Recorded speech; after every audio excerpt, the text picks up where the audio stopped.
ఇప్పుడు కేవలం 7999 up to 10 kgs వరకు బరువు తగ్గి అధిక బరువు నుంచి వచ్చే ప్రధాన సమస్యలను దూరం చేసుకోండి. ఈ ఎన్నికలు పేదలకు చంద్రబాబు మోసాలకు మధ్య జరుగుతా ఉన్న యుద్ధం. ఈ ఎన్నికలు కేవలం ఎమ్మెల్యేలను కేవలం ఎంపీలను ఎన్నుకునేందుకు జరుగుతా ఉన్న యుద్ధం కాదిది. ఈ ఎన్నికలు వచ్చే 5 ఏళ్ల మీ ఇంటింటి అభివృద్ధిని, పేదవాడి భవిష్యత్తుని నిర్ణయించబోయేది ఈ ఎన్నికలు అన్నది ప్రతి ఒక్కరూ కూడా గుర్తుపెట్టుకోమని సవినయంగా మీ అందరితో కూడా కోరుతా ఉన్నా. ఈ ఎన్నికల్లో మీ జగన్కు మీరు ఓటు వేస్తే పథకాలన్నీ కూడా కొనసాగింపు, మరో 2 అడుగులు ముందుకు, ఇంట అభివృద్ధి. అదే పొరపాటున చంద్రబాబుకు ఓటు వేస్తే పథకాలన్నీ ముగింపు, మళ్ళీ మోసపోవటమే. ఇదే బాబు గత చరిత్ర చెప్తా ఉన్న సత్యం. ఇదే సాధ్యం కాని హామీలతో తాను మొన్న రిలీజ్ చేసిన మేనిఫెస్టోకు అర్థం. చంద్రబాబుకు ఓటు వేయడము అనంటే కొండ చిలువ నోటిలో తలకాయ పెట్టడమే అన్నది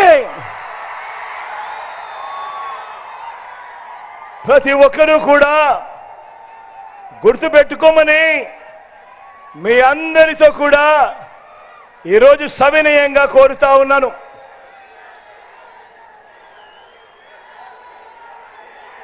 ఈరోజు మీ జగన్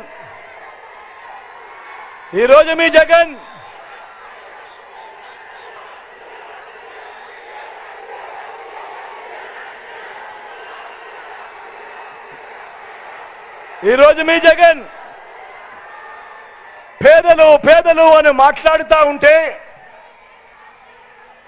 పెత్తందారి చంద్రబాబుకు, ఓ ఈనాడుకు, ఓ ఆంధ్రజ్యోతికి, ఓ TV5కి, ఓ దత్తపుత్రుడికి, ఓ వదినమ్మకి, వీళ్ళందరికీ కూడా చాలా బాధగా ఉంది.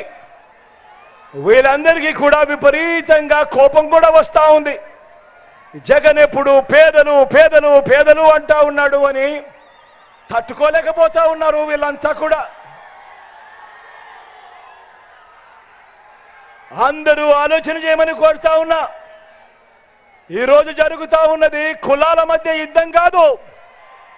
ఈరోజు జరుగుతా ఉన్నది రాష్ట్రంలో క్లాస్ వార్ జరుగుతా ఉంది అన్నది ప్రతి ఒక్కరూ గుర్తుపెట్టుకోండి. ఈరోజు జరుగుతా ఉన్న ఎన్నికలు, జరుగుతా ఉన్న సంఘర్షణ ఒక క్లాస్ వార్. పేదలు ఒక వైపున ఉన్నారు, పెత్తందారులు మరో వైపున ఉండి ఈరోజు యుద్ధం జరుగుతా ఉంది. ఈ యుద్ధంలో మన వైఎస్ఆర్సీపీ, మీ బిడ్డ జగన్ పేదల పక్షము అని చెప్పి కూడా సగర్వంగా చెప్తా ఉన్నాడు తలెత్తుకొని. నేను పేదలు అని ఎందుకు ఇంతగా అంటున్నానో, ఎందుకు వారి కోసం తప్పిస్తున్నానో వివరంగా కూడా చెబుతా. మన రాష్ట్రంలో తెల్ల రేషన్ కార్డులున్న కుటుంబాలు దాదాపుగా ఏకంగా 1,44,00,000 కుటుంబాలు.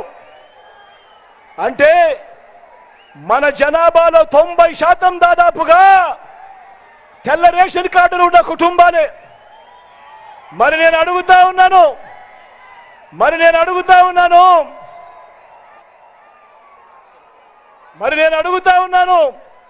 వీరందరూ పేదలు కాదా అని అడుగుతా ఉన్నాను. వీరందరికీ పథకాలు అందాలా లేదా అని అడుగుతా ఉన్నాను.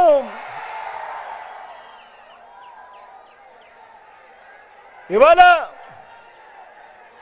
వార్షిక ఆదాయం 5 లక్షల దాకా ఉన్నా కూడా ఆరోగ్యశ్రీ కార్డులు ఈరోజు ఇస్తా ఉన్నాం. ఈరోజు రాష్ట్రంలో ఆరోగ్యశ్రీ కార్డులు ఉన్న వాళ్ళు దాదాపుగా మన జనాభాలో 95% మందికి ఈరోజు ఆరోగ్యశ్రీ కార్డులు ఉన్నాయి. మరి నేను అడుగుతా ఉన్నాను, వీళ్ళందరూ కూడా పేదల జాబితాలోకి రారా అని అడుగుతా ఉన్నాను ఈ సందర్భంగా. మరి వీరందరికీ పథకాలు అందాలా లేదా అని అడుగుతా ఉన్నాను ఈ సందర్భంగా. రాష్ట్రంలో పెద్ద చదువులు చదువుతా ఉన్న పిల్లలు, ఇంజనీరింగ్ చదువులు, డిగ్రీ చదువులు, మెడిసిన్ చదువులు, రాష్ట్రంలోని ఇలాంటి పెద్ద పెద్ద చదువులు చదువుతా ఉన్న పిల్లలు ఈరోజు ఈ రాష్ట్రంలో 93% మందికి ఈరోజు జగనన్న విద్యా దీవెన, జగనన్న వసతి దీవెన ఈరోజు వాళ్ళందరికీ కూడా అందుతా ఉంది.